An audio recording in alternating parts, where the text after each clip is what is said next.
अस्सलाम वालेकुम। कैसे हैं आप लोग? उम्मीद करते हैं ठीक ठाक होंगे। आज हम बना रहे हैं करेले, वो भी भर के। और ये तो हम दाल के भरेंगे और ना ही हम कीमे के भरने वाले हैं। आज मैं आपको बताऊंगी बेसन के भरे हुए करेले किस तरह से बनाए जाते हैं। इसके लिए मैंने ले लिया है 300 ग्राम मैंने बेसन लिया है, यानी कि पाव से थोड़ा सा ज़्यादा है ये। और मैंने आधा किलो करेले लिए हैं। इनको मैंने छील के और 1 घंटे के लिए नमक लगा के छोड़ दिया था, और इसके बाद मैंने इनको अच्छे तरीके से धोकर इनका पानी निचोड़ लिया है।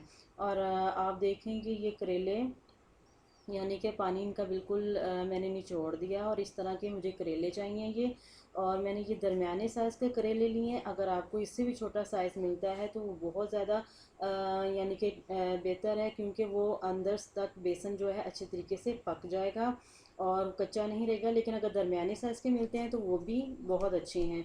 और बेसन मैंने जो 300 ग्राम बेसन लिया है, इनको मैं हाफ़ जो है हम करेलों में भरेंगे और बाकी का हम भरेंगे इसका मसाला तैयार करेंगे। और साथ ही मैंने करेलों के छिलके थोड़े से ले लिए हैं, इसको भी हम फ्राई करके मसाले में ऐड करेंगे। यानी कि इनको हम करेलों में नहीं भरेंगे, सिर्फ हम मसाले में फ्राई करके डालेंगे। और साथ ही मैंने ले लिया है 300 ग्राम प्याज ले लिया है, इसको मैंने चॉप कर लिया है अच्छी तरीके से।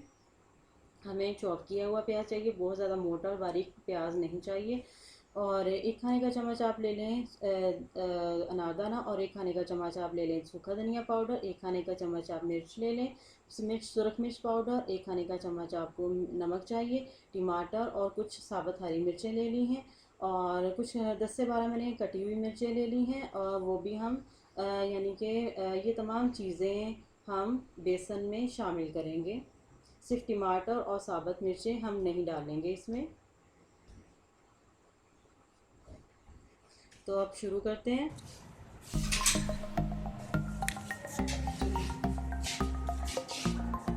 ये बेसन मैंने ले लिया है, इसको मैंने छान लिया, इसकी गुठलियाँ ख़त्म कर दी हैं। और इसमें मैं प्याज डालती हूँ।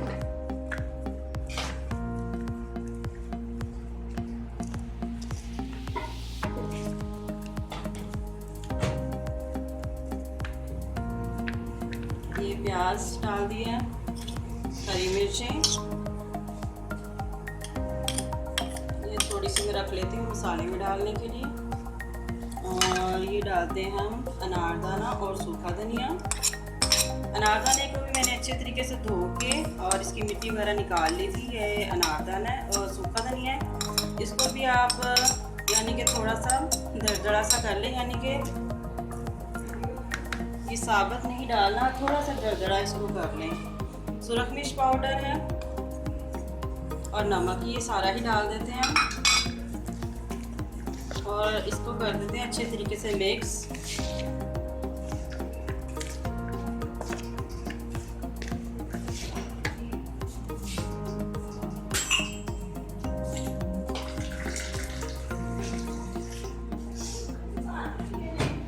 एक कप मैंने पानी लिया, थोड़ा थोड़ा करके हम इसमें डालते जाएंगे और इसको मिक्स करेंगे। हमने इसको पतला नहीं करना, इसको हम थोड़ा सा सख्त सा बनाएंगे।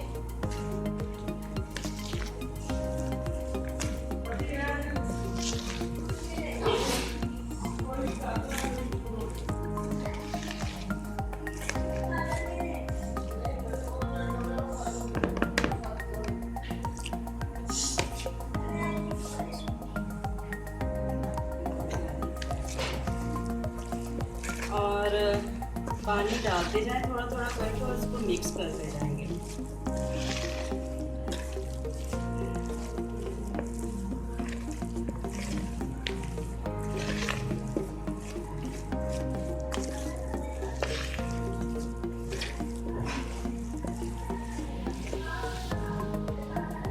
थोड़ा सा और पानी डालते हैं।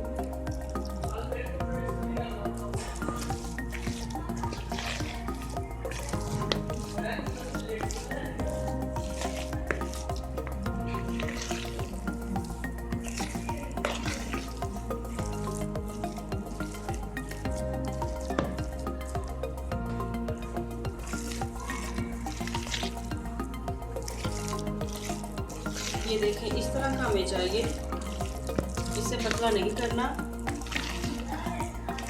और इसको हम करेलों में डाल देते हैं।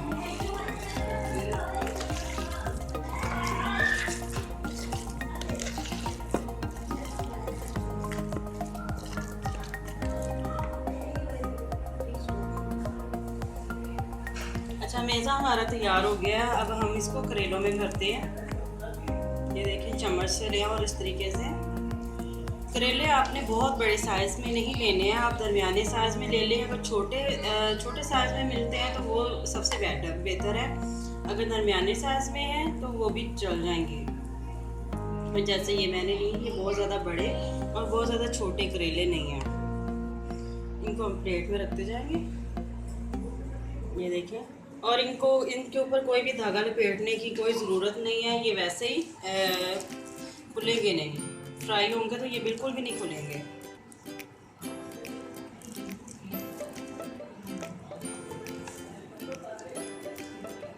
हाथ से मैं इनकी फिलिंग को ना बराबर कर लेती हूँ, इक्वल कर लेती हूँ, ताकि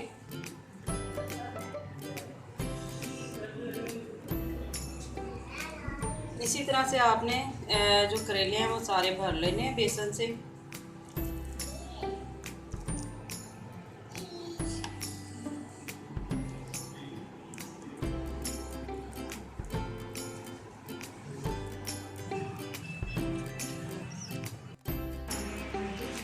ये जो आधा किलो करेले लिए थे उनको मैंने सारे भर लिए हैं। अब हम इनको फ्राई कर लेते हैं। और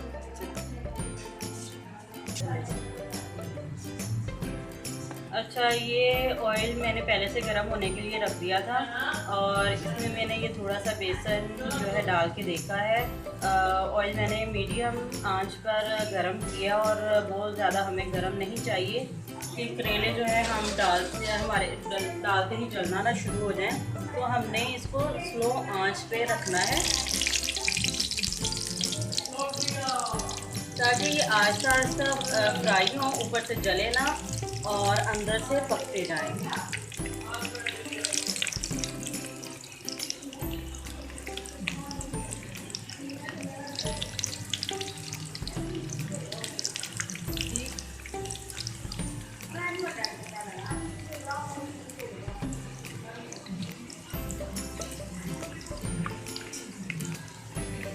मैंने मीडियम आंच पे ऑयल गर्म किया। अब मैंने आंच जो है बिल्कुल यानी कि थोड़ी सी उससे भी हल्की कर दी है,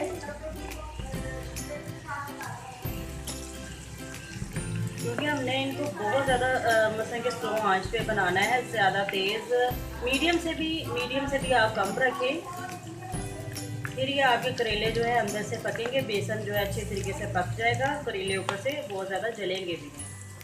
और चम्मच से इनको पलटते जाएं।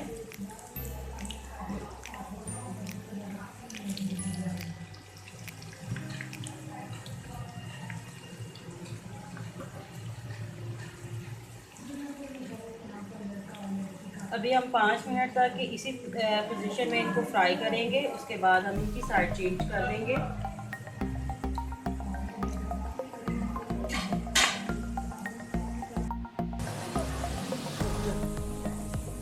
करेले हमारे एक साइड से 5 मिनट के लिए हमने इनको फ्राई कर लिया। अब इनकी साइड चेंज कर देते हैं इस तरीके से।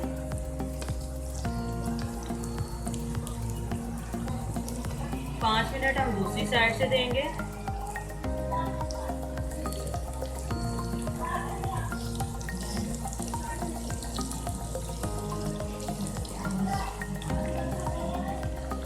अब हमने 5 मिनट दूसरी साइड से फ्राई करना है और उसके बाद हम इनको तवा रख के दम पे रख देंगे, स्टीम पे बनाएंगे हम।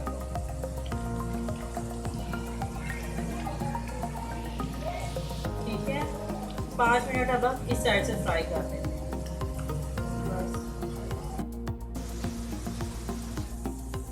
अच्छा, दूसरी साइड से भी हमने करेलों को 5 मिनट दिए हैं। अब थोड़ी सी और साइड इनकी चेंज कर देती हूँ मैं।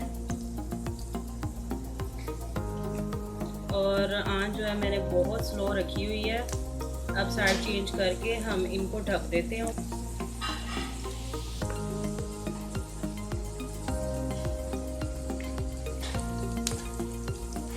और बहुत स्लो आंच मैंने कर दी है और इनको मैं ऊपर ढक्कन पे देती हूँ ताकि ये अब मसलन के थोड़ा सा स्टीम में फ्राई हो, अंदर तक ये पक जाए अच्छे तरीके से। उसके बाद ये हमारे बिल्कुल तैयार हो जाएंगे। ये मैं ऊपर ढक्कन दे देती हूँ इसके। अब हम इनको स्टीम पे पकाएंगे और चूल्हा बिल्कुल हमने स्लो कर दिया है। अब हम 5 से 10 मिनट इसी तरह इनको पकने देंगे।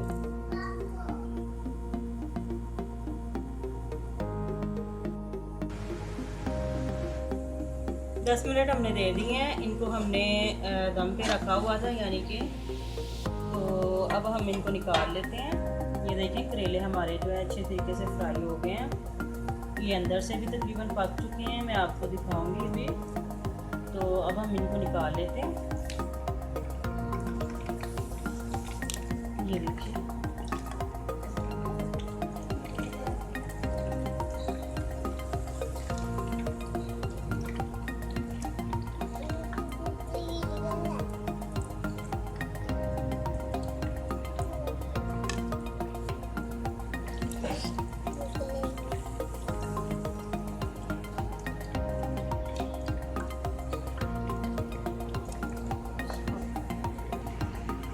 करेले हमारे फ्राई हो चुके हैं। अब हम इनका मसाला तैयार कर लेते हैं।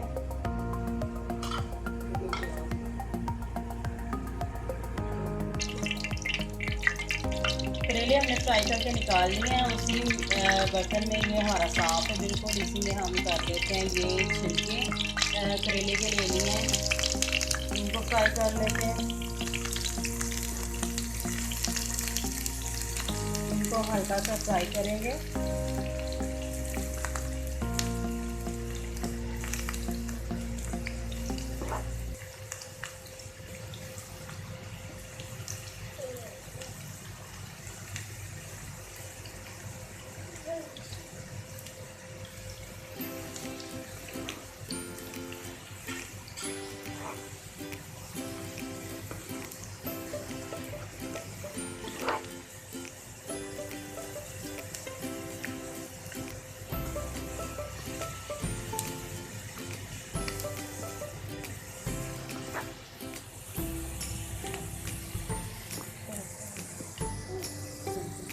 करेलों के छिलके जो हमने डाले थे वो हमारे फ्राई हो गए हैं। अब इसी में हम डाल देते हैं बेसन। जो हमारा मेज़ा बच गया था उसका हम मसाला तैयार कर लेते हैं। इसको डाल के हम फ्राई करते हैं।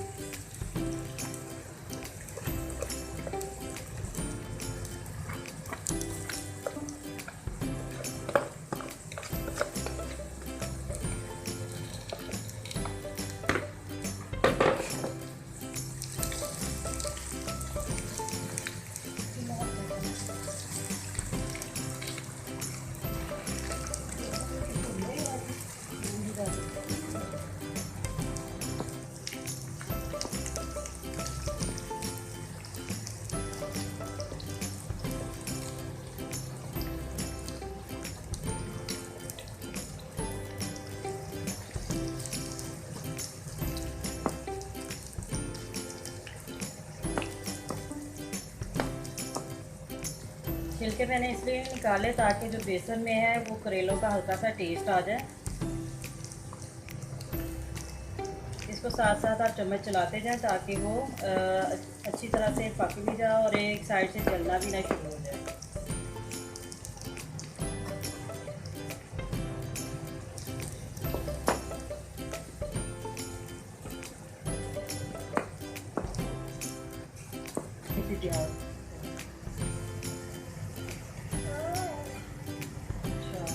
ये देखिए बेसन हमारा तकरीबन थोड़ा सा फ्राई हो गया है। इसको 5 मिनट हमने दिए हैं। अभी ये मज़ीद 5 से 10 मिनट के लिए हम इसको फ्राई करेंगे।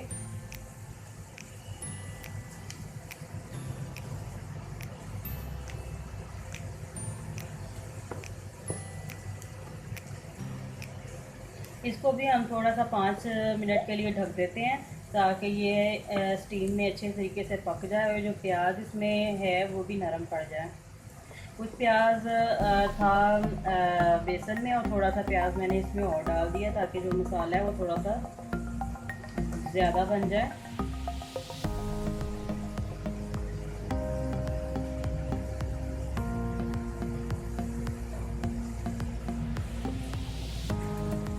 अब मैं इसको ढक देती हूँ हल्की सी आंच पर। जिस तरह से हमने करेले फ्राई किए हैं उसी तरह से हम इस मसाले को बनाएंगे। अच्छे तरीके से पकाएंगे हल्की सी आंच पे।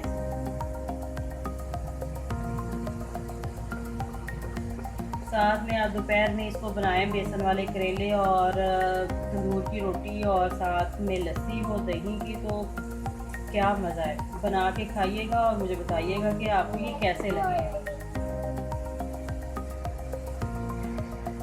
अगर आपने मेरे चैनल को सब्सक्राइब नहीं किया तो मेरे चैनल को सब्सक्राइब कर लें और मुझे कमेंट करके बताएं कि आपको बेसन वाले करेले भरे हुए कैसे लगे हैं। अब मैं इसको ढक देती हूँ 5 मिनट के लिए, उसके बाद हम इसको चेक करेंगे।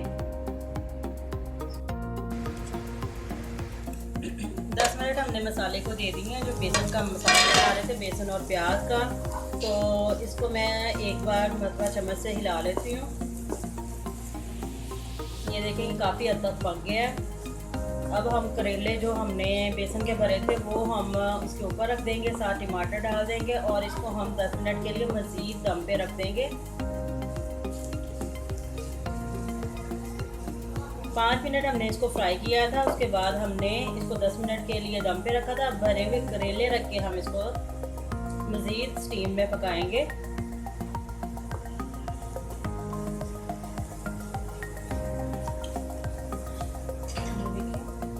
सबसे पहले मैं टमाटर डाल देती हूँ। आप चाहें तो इसमें टमाटर ना डालें, लेकिन मुझे पसंद है इसलिए मैं इसमें टमाटर भी डालूँगी।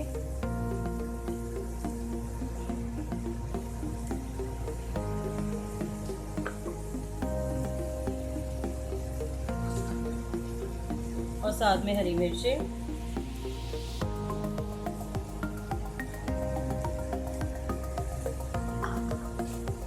और ये करेले मैं रख देती हूँ इसमें।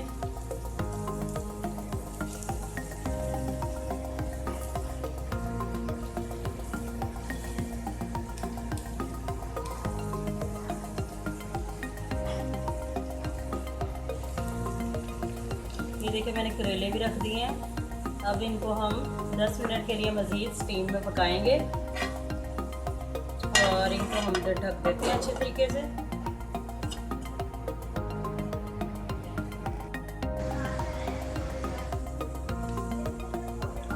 हमने करेले और जो मसाला हमने बेसन का बनाया था करेले के लिए, उसको हमने 10 मिनट मज़ीद स्टीम दिया था, करेले भरे हुए रख के, साथ टमाटर और हरी मिर्ची डाली थी। तो ये बिल्कुल तैयार है। अब मैं इनको निकाल लेती हूँ किसी बर्तन में। ये देखें कितना टमाटर कितने खूबसूरत लग रहे हैं और ये देखें मसाला भी तकरीबन इसका पक चुका है। तो अब हम इनको निकाल लेते हैं किसी बर्तन में।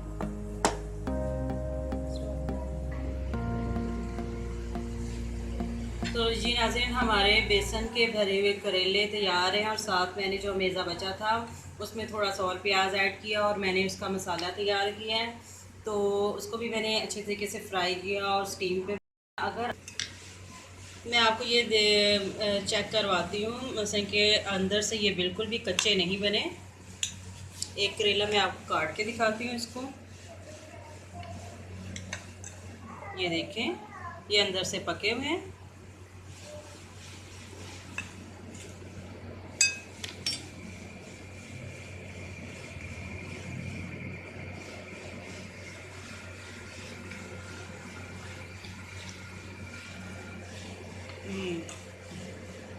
बहुत टेस्टी बने हैं और ये अंदर से बिल्कुल भी कच्चे नहीं हैं। ये देखें मुकम्मल तौर पर पके हुए हैं। अगर आपको मेरी ये वीडियो पसंद आए तो उसे लाइक और शेयर ज़रूर कीजिएगा और मेरे चैनल को सब्सक्राइब करना मत भूलिएगा। हंसते मुस्कुराते रहिए, खुश रहिए। अल्लाह हाफिज़।